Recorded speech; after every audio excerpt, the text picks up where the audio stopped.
नमस्कार शेतकरी मित्रांनो, आज आपण गुलबक्षी फुले पाहणार आहोत. गुलबक्षी फुले असं भोंग्याच्या आकाराची असतात आणि ही फुले 5 ते 6च्या दरम्यान संध्याकाळी उमलायला सुरुवात करतात.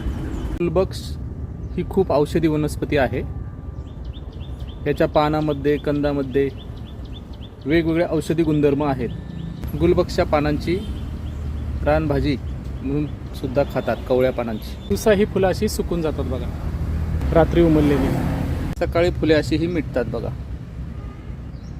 9 नंतर, आणि त्याचे नंतर बियामध्ये रूपांतर होते. हे दिसतात बी, हे गुलबक्ष बी दिसायला खूप आकर्षित आहेत. दिसायला मिरीसारखे असतात. मित्र कीटकांना खूप आकर्षित करतं हे झाड, आणि फुले सुद्धा.